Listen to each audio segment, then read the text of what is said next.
What is going on, guys, and welcome back to Touchdowns to Home Runs. My name is Bernie. Thank you for joining us today on the Touchdowns to Home Runs show, the March Madness edition. Hope that your day is going absolutely fantastic. We're within just 2 days now of starting the first round of this year's March Madness tournament. So today we're going to be breaking down some of the matchups that I see as the more key matchups and some of the more interesting ones that I see in the first round. Now, obviously, there's a lot more interesting games than just the ones that I'm covering today, but today we're only going to be covering 5 of them.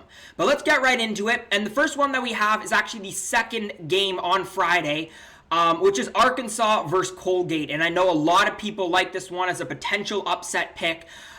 So let's start by looking at Arkansas, who had an absolutely fantastic season, finished with a record of 22-6, and obviously second in the SEC. But you look at Arkansas and a tremendous finish to their SEC schedule in the regular season, and led by Moses Moody, one of the best young guards in the country. But they're such a deep team who really knows how to score the basketball. And when you look at this game as a whole, points will not be coming as a premium. When you look at Arkansas and you look at Colgate, you're looking at two of the best scoring offenses in the entire country. Both teams can score by the three ball. Both teams can score in a variety of ways.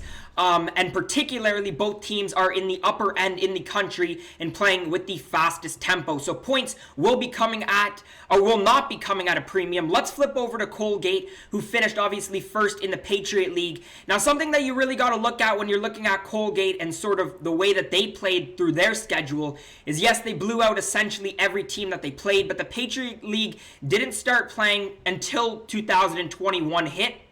And then they played their majority of their games against only 3 different teams. And I've actually only played 5 different teams so far this season coming into this game against Arkansas. And obviously none of them high major teams and none of them up to the caliber of Arkansas. And I'm not taking anything away from Colgate and the way that their stats match up, not only against Arkansas, but really against everybody in the rest of the country. But again, I think the big thing that separates Arkansas from Colgate here is that Arkansas is a much better team, in my opinion, than I think a lot of people are letting on, right? You have to factor in that Arkansas, because of the tempo that they play with, opponents also have a lot more opportunities to score. And I think this is a great matchup for Arkansas because of how similar these two teams play. But I think it's going to be really interesting when this game actually hits.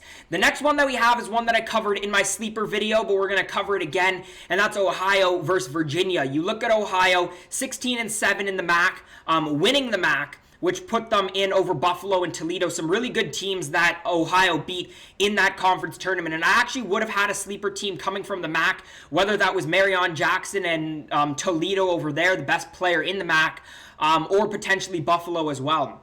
But you look at Ohio, they can score the basketball. They've got 5 double-digit scorers led by another tremendous guard in Jason Preston, who's averaging 16.5 points per game, just under 7 rebounds, and just over 7 assists. And Ohio does a lot of things really, really well. And then on the flip side, you look at Virginia and you say, well, yeah, you got Sam Hauser, you got Jay Huff. But the big thing that's killing me about wanting to pick Virginia here is that they're not traveling to Indianapolis until Friday, which means they're only getting to the hotels one day before they actually play their game.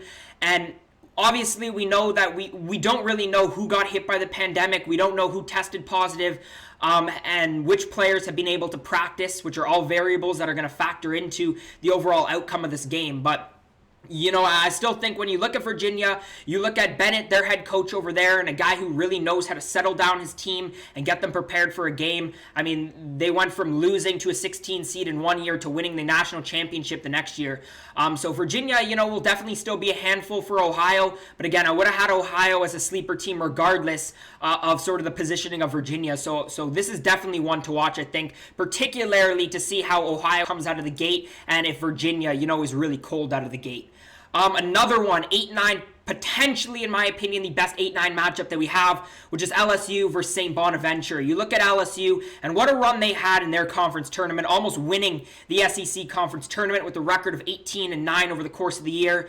You look at LSU, obviously led by their star freshman, probably the best scorer in all of the SEC in Cameron Thomas, averaging 22.6 points per game. But you look down the roster, they're a really deep team and a team that, can not only score in a variety of ways, but they're really an electric team. And when LSU gets hot, they're a very, very solid team. You look at Trendon Watford, who was fantastic in the SEC championship game. But they have their hands full against, another potential sleeper team. LSU and St. Bonaventure, obviously both big picks to potentially beat Michigan in that second round.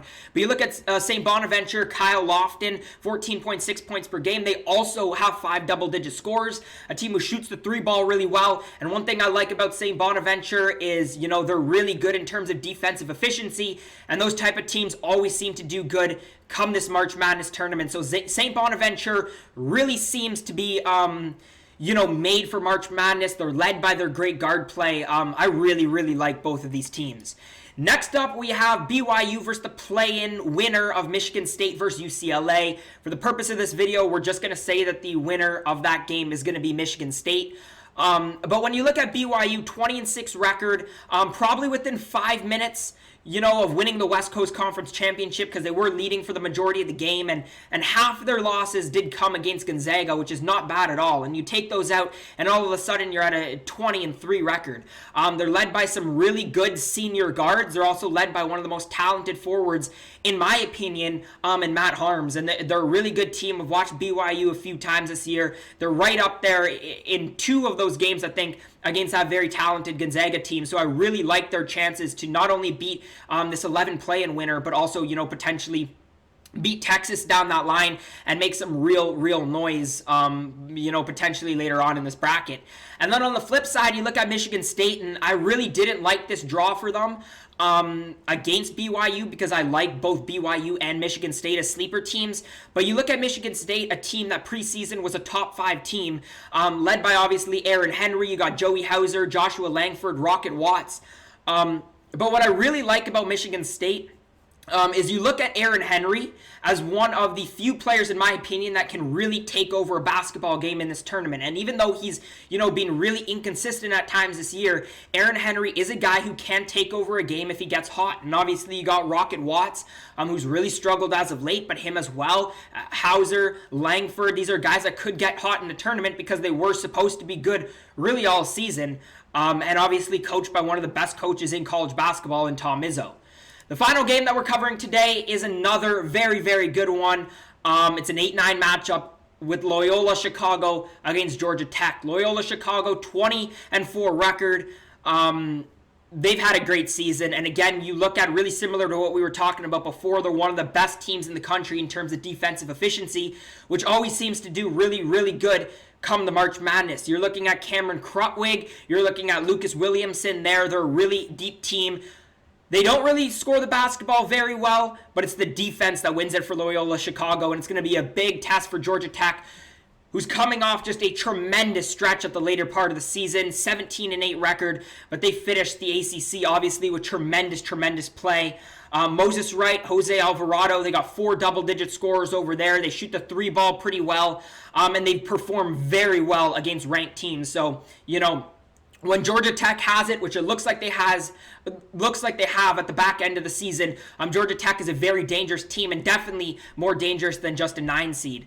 So all of these going to be really interesting ones. I might do a part 2 tomorrow, depending on how much traction this gets before I film. But if you guys did enjoy today's video, make sure to leave a thumbs up. Let me know all your thoughts on particularly these games down in the comment section below. And make sure to subscribe to Touchdowns to Home Runs, because we're going to have coverage of the March Madness all the way throughout the rest of March and the beginning of April. So if you want to know how to pick your bracket, if you want all the latest insight, definitely make sure to stick around by subscribing to the channel. But again, if you guys did make it to this point in the video, thank you so much for watching, and I hope to see you again next time.